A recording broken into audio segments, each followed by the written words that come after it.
Father, the Son, and the Holy Spirit, one God. Amen. Hello everyone. When I was saying that sometimes we find ourselves doing things that we ask ourselves, why am I doing this?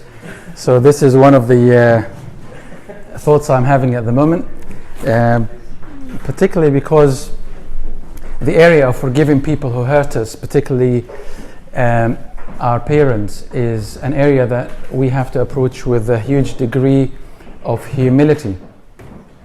Because I really appreciate that some of us have massive hurts from parents or parental figures, and it kind of varies, so we don't have the same experience. And as Abuna said, although a lot of us feel that we have amazing parents, no one is perfect, and when we reflect back we realize what we've inherited also from the way we were brought up. So I just wanted to share with you that we are approaching an area, as always, that is quite sensitive, and we have to approach it with a huge degree of humility.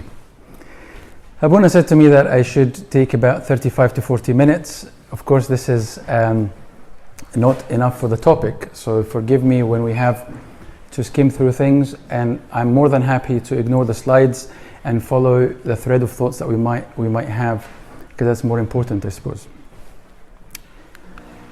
And I won't go in much detail about forgiveness itself, because I know that this was covered through Father John in talk 1 and 2. Just to remind you of a few verses here, how when Job prayed for his friends, the Lord restored all his losses. Also remind you that forgiveness is linked to God forgiving us, and I won't dwell much on that. And another verse you need to, and we need to remember as well, that we need to be the sons of the Most High, and part of that is forgiving others. So forgiveness is not an option really. I will skim quickly through this, and as I know, we've covered some of the foundations of forgiveness. So why we forgive, I know this was covered already, and I know you agree with me that forgiveness sets me free, gives me peace, allows me to grow in the image of God, love Himself. Forgiveness allows me to have intimate relationship with God. Sometimes we feel that the lack of forgiveness is in the way of me and God having that close relationship, and also allows me to reflect on how much I am trusting God with the mess that I might have inherited, moving away from my ego and breaking the cycle of hurt. Again, this is what you've covered before, how forgiveness is based on the Lord's forgiveness Himself. So do you guys remember Matthew chapter 18? It's a chapter that Abuna shared with you, the story of the slave or servant who was forgiven a massive amount of debt by his master, and he went out and found another servant who owed him a tiny amount of money, grabbed him by the neck and told him, "You must pay your debt." And that was in response to one of the disciples asking the Lord, "How many times should I forgive my brother?" Do you remember that parable? Yeah. This is really the essence of forgiveness. If we're not in tuned to the forgiveness that God has given us on a daily basis, it becomes unusual and unnatural to forgive others. So the servant didn't forgive his fellow servant, although his debt has already been wiped out. But he still carried the mentality that I need to get my money back. He hasn't got rid of that. Whether he hasn't believed that his debt was forgiven or not, but at least he acted as if he is still indebted to his master.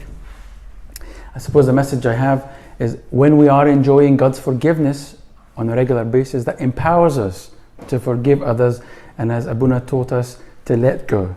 So when we feel that God has let go and is letting go every day of our sins, our iniquities, our foolish actions, when we are living that letting go from God, it becomes really easy, simpler for us to let go of other people's hurt. So these are like the basics of why we forgive.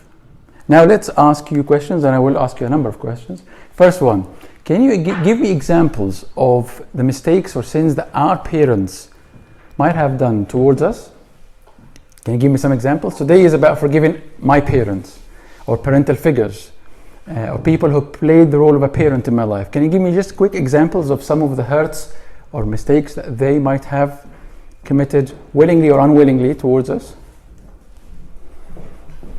They weren't affectionate enough. They weren't emotional or affectionate enough. They weren't available emotionally at times. Sometimes they weren't available. So they were there physically, but emotionally unavailable. What else? Give me more examples. Very strict father. They were very strict, very harsh, and very low kind of, not just law abiding, but also some parents perceive the role as to keep telling us what's right and what's wrong, full stop, and there's no relationship as such. Yeah, so very, very harsh, very strict. The problem with that is not only that I need to forgive them, but also I need to deal with my conscience that has been shaped in a way and similar to my dad's or my mum's style of dealing with me. Yeah, okay. Harsh, not available emotionally. Completely rejecting, like doing everything possible. Absolutely.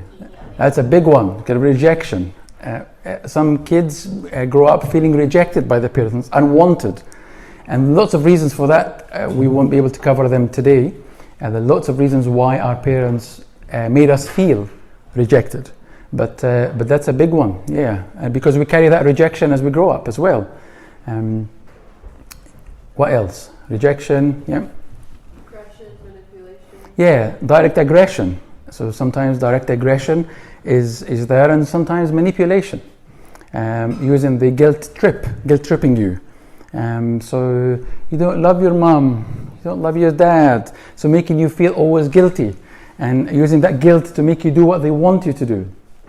Bear in mind that some of them don't know any other tool of getting the kids to do things. This is what they learned from their parents, and this is what their parents learned from their parents, and this is what they're applying. The only way to get my kids to do what I want is aggression or emotional manipulation or whatever, or threatening.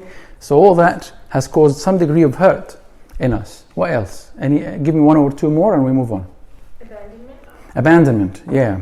So some kids grow up feeling not only rejected but abandoned by the parents.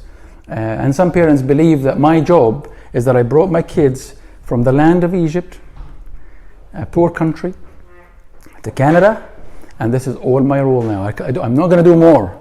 I'm just going to drop them at the church door. They get engaged in activities, Sunday school, whatever, and that's my role. That's where my role stops. So the kids grow up feeling abandoned by their parents. One last one.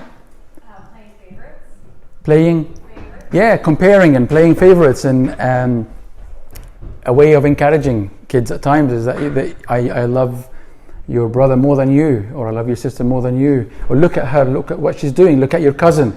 And yourself as well. You feel that you're disadvantaged and that you have to strive, you have to work really hard to please and get their favor, which you think now should be given freely, but you feel as a child that you're working really hard to get that. There was one last one here. Emotionally unavailable. Emotionally unavailable, absolutely, yes. So they are available physically, but emotionally not available to you. So when you need them, when you're anxious, when you're distressed, and you needed their availability emotionally, they weren't there for you. And of course that leads to you growing up seeking other ways of calming yourself down, dealing with anxiety, dealing with your distress. Okay, so these are mistakes of their parents. Just need to remind you of one thing, that it's not just the hurt from the parent that is causing a problem when I grow up.